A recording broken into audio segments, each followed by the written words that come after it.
మనమున్న ఈ బిజీ లైఫ్‌లో మండే టు సాటర్‌డే ఏదో ఒక టిఫిన్ చేసుకొని నచ్చినా, నచ్చకపోయినా తినేసి వెళ్ళిపోతూ ఉంటాము.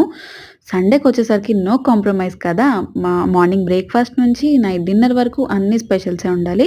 సో, నేను ఒక సండే ఈ రెసిపీ చేశాను బ్రేక్‌ఫాస్ట్‌గా. అదే పొంగల్. వెణ్పొంగల్, కట్టు పొంగల్ అని కూడా అంటాము. ఎలా చేయాలో చూసేద్దామా? ముందుగా ఒక గ్లాస్ పప్పు బియ్యం తీసుకోవాలి. నీట్‌గా 2 టైమ్స్ వాష్ చేసేసి, ఒక గ్లాస్ పప్పు బియ్యంకి 4 గ్లాసులు వాటరేసుకొని, ఉప్పు, జీలకర్ర, మిరియాల పొడి, అలాగే అల్లం ముక్కలు, నెయ్యి వేసుకొని మూత పెట్టి ఒక 4-5 విజిల్స్ వచ్చేంత వరకు ఉడికించుకోవాలి. ప్రెషర్ అంతా పోయిన తర్వాత లిడ్ ఓపెన్ చేసి ఒకసారి గరిటెతో కలిపారంటే మొత్తం అంతా మ్యాషీగా చాలా సాఫ్ట్‌గా అయిపోతుంది.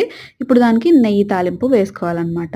ఒక ప్యాన్‌లో నెయ్యి వేసుకొని ఆవాలు, ఎండుమిరపకాయలు, అలాగే కరివేపాకు వేసుకొని తాలింపు పెట్టేసుకోవాలి.